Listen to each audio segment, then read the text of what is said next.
Thank you, Anil.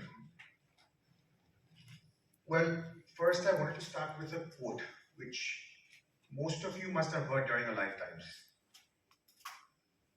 With great power comes even greater responsibility.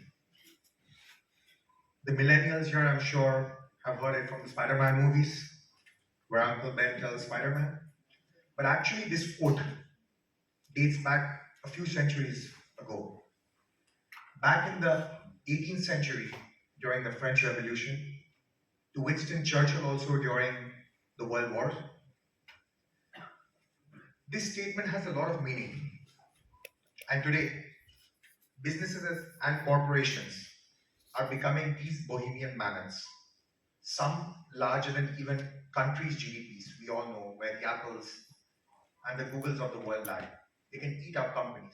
And with that, corporations are becoming more and more powerful. Organizations are becoming more and more powerful in the world today. So, what is the business's role today? They have to create value-added products and services to improve the lives, comforts, and demands of the consumers, but in a sustainable, responsible, and transparent fashion. I would like to emphasize on these three new requirements from an organization today: responsibility, sustainability, and transparency. Today, we are in this seminar where the new catch words are ESG, which I think a lot of us didn't even know about a few months ago. Environment, social, governance, from an organizational perspective. But this is all a part of an organization's conviction and practice of being responsible, sustainable, and transparent. Our earth is the greatest gift bestowed to man. The environment, the people, and the values we uphold are what puts the responsibility on us to preserve, protect, and enrich this God's gift to us for future generations. Nations and governments today have also made this a priority. Environment is a high agenda item, and there have been a lot of concessions and tax breaks and various forms of incentives that are being given to organizations like us today for creating environment-friendly energy through renewable means, for example, wind, solar, hydro, all are such options. But what I'm trying to say is that organizations today can actually benefit also economically by providing this, by participating in ESG goals today. Now, what is social responsibility? Equal opportunities to all, diversity, helping communities around us, and giving back to society is equally important. And governance?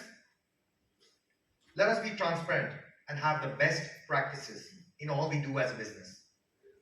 Business ethics is of prime importance, and pipeline integrity to ensure the security and authenticity of our product is part of this transparency.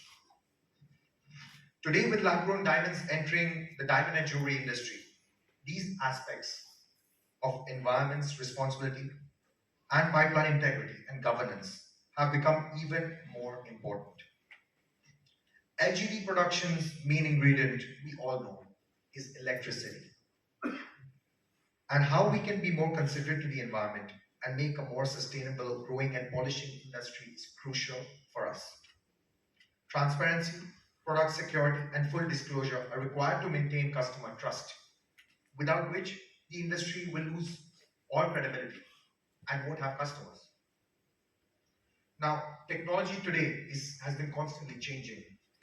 And today, whether it is related to lab, diamond growing, to blockchain, or renewable energy farms, economic viability and strong technical advancement has allowed these to actually help organizations not only create a better social outward appeal, but also improve their bottom lines. And I'll show you how. All these new measures need to be an integral part of an organization's culture, not just policies in place just to please the world and the stakeholders around us. Your company's ethos has to integrate with these new developments for maximum benefit, not just to the external world, but even to our companies. I want to share with you what our organization has engaged in over the last decade and how the diamond industry can make a positive impact to the world and help the industry grow through transparency and integrity. Can we have the presentation? Excuse me. The Star Blue Global are two of our group companies. Now you'll ask why two different names. We all know as part of A-Star Alliance, we are a natural diamond business, and as Star Blue Global, we are a laboratory-grown business. But like I told you earlier in my opening statement, that this has to not just run down one sector to please the audiences, to please the consumers, just in the lab-grown segment. No, it has to be a part of your company and organization purpose. And this is where I'd like to share with you what we've done. I'm just sharing with you the United Nations Sustainable Development Goals. This was created by United Nations in 2015 as a part of a global goal of eradicating poverty, to protect the planet, and to ensure that by 2030 all people enjoy peace and prosperity, but in a sustainable way. So some of them, of course, I mean, we will talk about no poverty, zero hunger, quality education, gender equality. You know, you would have heard a lot of these statements. But what we as an organization have done is we've taken some of these goals and made it a priority for us on how we can have an impact socially to the world as well. I'll share with you the 10 of these sustainable initiatives have become a priority for our organization, where we can actually make an impact, from climate action to reducing inequalities to creating to giving a quality education to the world and to our employees and communities around us, to innovation, creating new efficient means of energy. All of these are some of the things that we embarked on, and we'll show you what we've done as part of this. From an environment perspective, so we've invested in renewable energy through windmill plants, solar panels, and now even we have a solar farm being constructed as we speak. This is ensuring that our entire group globally already is carbon neutral. We've heard about carbon neutrality, but now you'll ask, I mean, these are such expensive. I mean, it costs 10 crores to put up a windmill plant. Why would I invest in this? I can share with you that today, with energy costs that have risen, we are probably getting an ROI in these investments of over 10% per annum. So these goals are not only aligning ourselves with the global goals of the United Nations, or just trying to do some good for the environment, but it's also actually impacting our balance sheet, and not just in the short run, but even in the long run. So in the long run, just imagine, even if there's 5% or 8% increase in energy costs, electricity has been rising in India, globally everywhere. The unit cost that we all pay for our own homes is increasing. But imagine the governments are giving us enough subsidies, enough SOPs, enough tax breaks, which is allowing this to be more profitable to our organizations. I don't know why this isn't shared in public forums as part of a government's initiative to actually encourage corporates to actually indulge in these activities. Not just environment. I mean, part of the environment also we've done is making sure that we have zero waste. What do you mean by zero waste? Any kind of waste produced by our factories, for example, it could be simple things like paper waste, or even diamond powder waste, or even the excess food waste, your banana peel. What do we do to that? We are processing that every single day. We've tied up with an organization which is coming and taking it for recycling. We're actually participating in these programs. It's a small thing. It doesn't cost us money, but it makes a huge positive impact to the environment. And these are things that anybody can always come and discuss with us. And we're trying to because we had these goals in mind, is why we embarked ourselves on finding solutions. And a lot of those solutions have been economically beneficial to our organization. Going on to the next part of the ESG, social initiatives. We as an organization took three key areas that we want to focus on. Medical, the second one being education, and the third one being community upliftment. And under medical, what was our vision? To provide excellent healthcare access and facilities to surrounding communities. The communities are not just part of our organization and the wider employee network and their families, but also the cities and the villages that we are in. For example, I won't even talk about India. Even in Botswana, during the COVID campaigns, we ran campaigns to help not just educate the people about COVID, but even vaccination drives. We encourage that not just for employees, but even in wider cities and villages around the areas. And this we can treat it as part of a social good for the people around us, for the communities around us, but also it's an indirect way of giving back to society. The second one being education and training.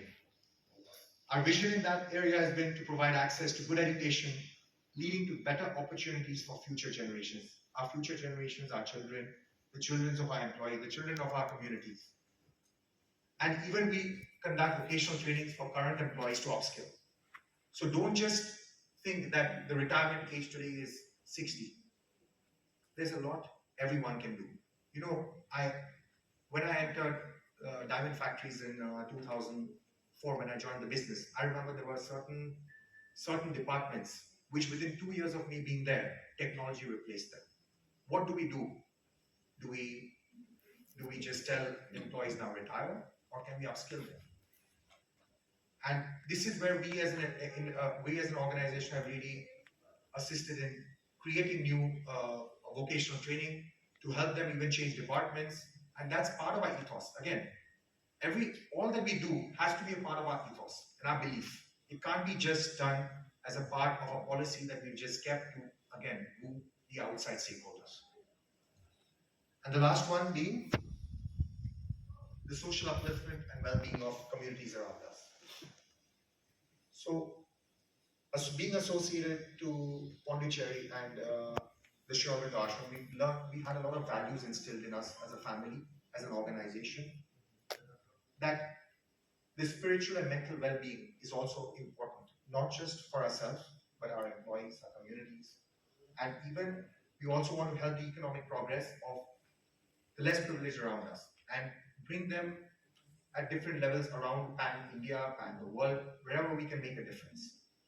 And again, the same concept, ethos. And the last part about ESG, governance. Now this is a very, very wide net. What can we do as part of the diamond business? What we want to promise is transparency, responsibility, and accountability in governance to all our stakeholders, to the consumer, and to ourselves. What do we mean by that? There are various aspects of governance that we need to look on that Dr. Mukund and Lian both have mentioned earlier, from whether it is the labor laws, whether it is to do with no child labor, whether it's human rights, whether it is ethical business practices, our product security. Product security, that's very crucial. Blockchain, that's part of product security. You know, we always were very worried as an industry that what if lab-grown diamonds gets mixed with natural diamonds? You know, how do we maintain product security? How do we maintain transparency to the consumer and to our customers? This is through different mechanisms like the blockchain, through things that we've undertaken, the tracer technology, Everledger, the Forever Mark, or pipeline integrity. These are areas that we actually can use which exist in our industry already today and which can help us in marketing, help us in creating greater sales and having more customer confidence. And so what have we done? How have we tried to address these issues? So we didn't know what to do. We can have a compliance officer, we can ask the world, what can we do? But at the end of the day, today what we have available to our industry are international audit companies, which can give you certification. So there is quantification of what we do. And whether it's being a member of the Responsibility Jewelry Council, having your audits done regularly for your factories, for your growing plants, whether it is following the De Beers best practice principles, which is again, which encompasses everything from not just your labor laws, but anti-money laundering to product security. All these certifications are things that we've done. We've really benefited out of these. We've had new contracts with new clients because we are part of these and a part of these organizations and these certifications. And I would encourage all of us to do the same, because what we've learned as an organization, we will achieve economic benefit by spending. You'll spend little, but you'll achieve much more through these practices. So, as Dr. Mukund also mentioned, the governments are putting in so many policies, so many new ways in which they're asking organizations for not just compliance, but being more socially aware, more environmentally aware. And it's not just the governments, but it's even your customers, your stakeholders. They will ask for it, but don't do it because they ask for it. You see the benefit that you're having for your organization, because it will help our bottom lines and our top lines grow. And this is what we've done, and we encourage everyone to follow suit in their own way and even help us improve ourselves. And that's where I end my talk, and I leave the panel discussion now to Anil bhai. We have one more speaker.